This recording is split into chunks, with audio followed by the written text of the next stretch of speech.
Donc je continue et je termine l'explication de ce texte de la fable sur les animaux de la peste. Donc nous avons vu que les animaux ne font que donner des raisons à ce que le dévouement tombe sur l'âne, tout simplement, et non pas sur le lion. Et la fable se termine ainsi.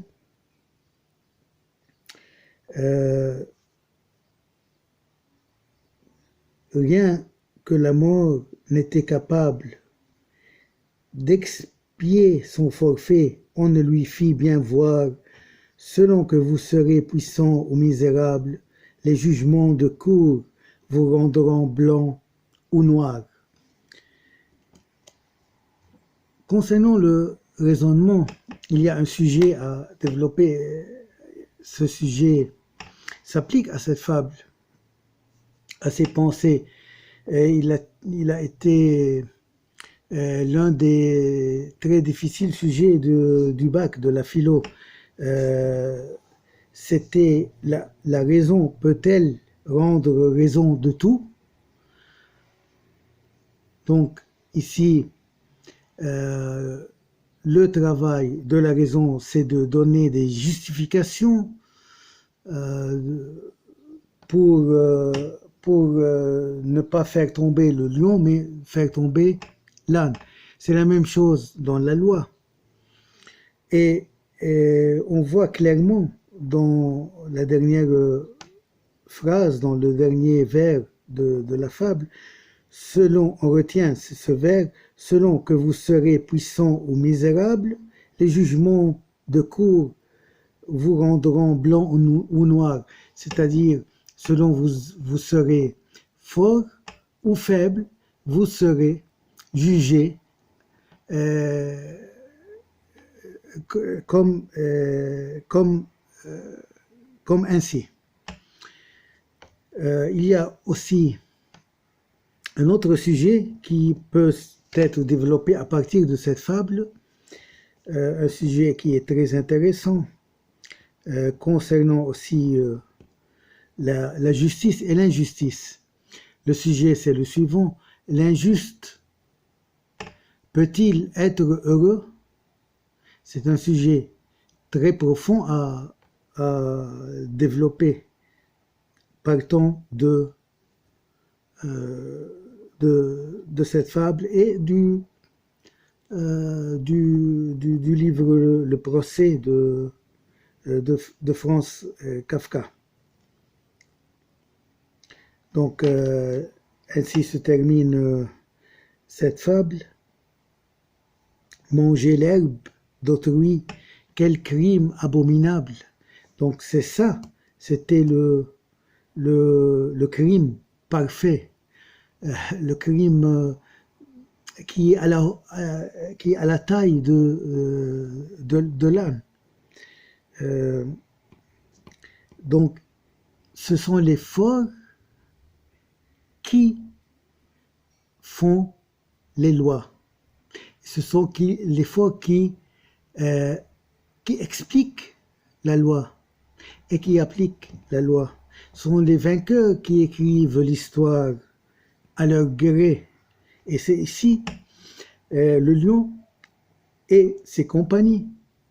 Parce que le lion, comment il appelait les autres animaux, le renard surtout, mes amis, c'est-à-dire ils sont du même clan, de la même espèce, si on peut dire, la même espèce de la ruse et de la force dans la forêt.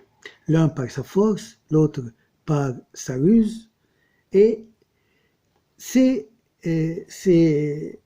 animaux-là, à ce niveau-là, ils ne s'entretuent pas.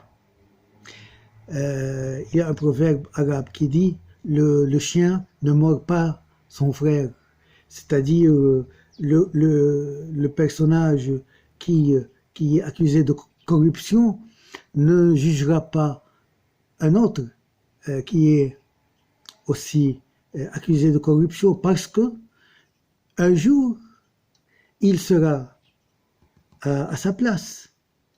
Donc il y a une sorte de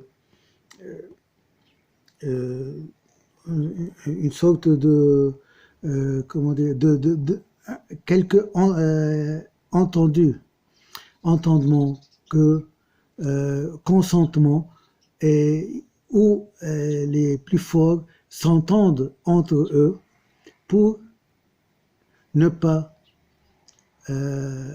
faire du mal les uns les autres. On a vu en politique aussi les deux grands rangs de force, l'Union soviétique et l'Amérique. En apparence, ils s'entretuent, mais derrière les rideaux, il devait se trouver un moment pour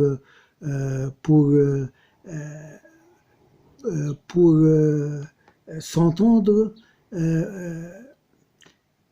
au gré de leur intérêt, et malgré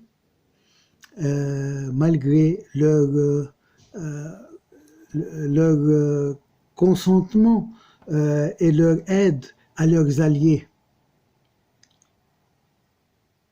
Et de cette entente entre les deux grands, l'Union soviétique et l'Amérique, l'histoire a été jouée dans le monde arabe, dans le Moyen-Orient, dans tout le monde, dans le monde entier, d'une manière à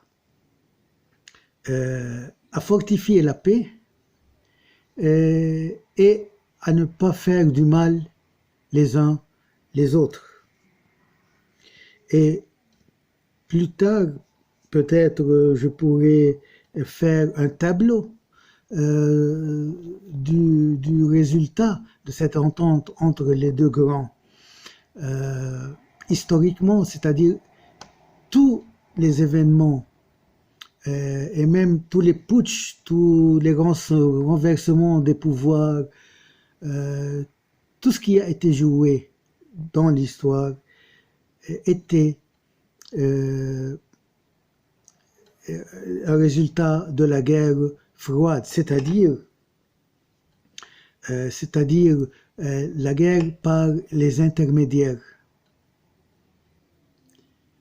Et parfois, il y avait une grande entente.